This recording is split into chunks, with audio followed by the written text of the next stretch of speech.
Today, I'm going to be showing you how to quantize audio in Ableton. So this can be really useful if you're recording a lot of vocals or guitars, specifically more things like guitars and instruments that you will want to quantize to make more musically pleasant and more on the grid. Now, you never want to overdo this because you still want there to be like a human feel, but you can definitely quantize things really quick and easily with audio, something that I didn't find out Ableton could do for a while. So I have this loop here with just a simple guitar, drums, and some pads. Let's go ahead and take a listen and notice how the guitar, this recorded guitar, is out of time.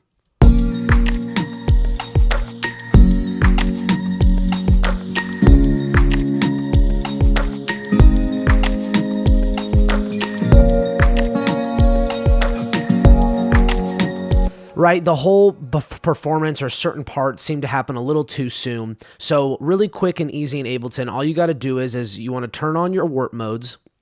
Now, Complex and Complex Pro are going to be your two biggest modes to use here, mainly because they're just the most accurate representation of the warping. So, like, I would usually keep it on Complex or Complex Pro. I'm going to go ahead and leave it on Complex Pro.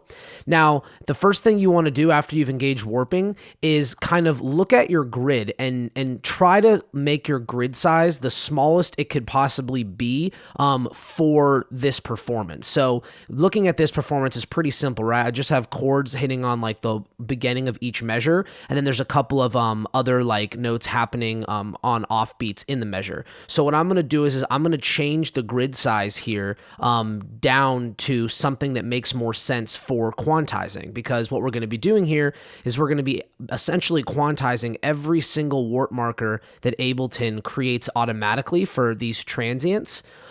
So basically all you have to do is once you get the grid size to a more reasonable sizing here, because these are going to snap, right? They're going to snap either left or right. So you wouldn't want this to be like this, because then this is only going to snap like to right there. You want it to be able to snap to where it should be musically. So this can kind of take a little bit of getting used to, but basically, like, I can tell that if I have it as this grid size, all of these markers are going to be automatically snapping to the right location. So all you want to do is click to make sure you're engaged in the audio, press Command A to select everything, and then the same as quantizing, just press Command U. And what that's going to do is that's going to automatically engage all of those warp markers and start to quantize them. Now, I have my quantize settings at only 52%. You can access that by holding Shift Command U. But if I put this at 100%, just so we can see this really in action, so now you can see that all of those guitar hits that were happening a little too soon are now just automatically shifted to be exactly where they should be.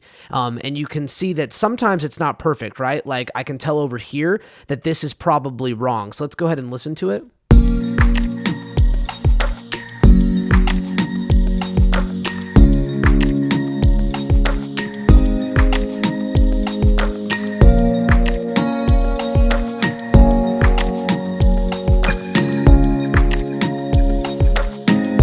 So these two, just because of where the original markers were, like if I undo this, Command Z, you can see that because this was so off originally, right, that this actually snapped to this grid line instead of this one. So again, that's why, maybe even making this grid size slightly smaller will make sure that they snap automatically to the right spot. Since I know this is all basically just quarter notes or whole notes, sorry, on each one of each measure, I can make the grid really big like this, and it should fix that issue for us. So if I go ahead and Command U, and that already went ahead and fixed those last ones over here.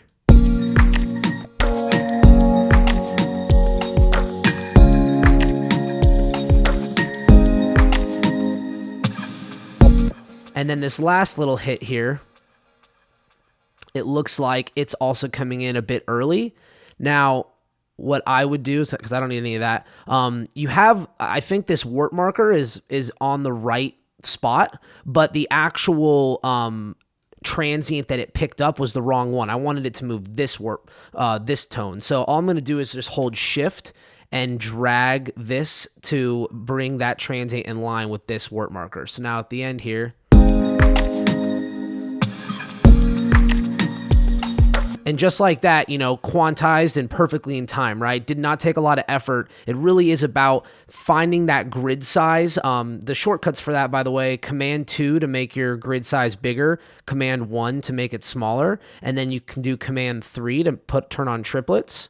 And then Command 4 turns on and off the grid. But I usually just kind of use, I don't write with a lot of triplets, so Command 1 and Command 2, find that largest grid size that's possible for your performance, and then that way you don't have to do as much work, right? I didn't have to go in there and manually move a bunch of transients other than this one over here because of selecting that grid size. But it's really that easy. I mean, obviously this can get more time consuming if you've got a bigger performance, but for the most part, this is great for quickly getting your stuff in time.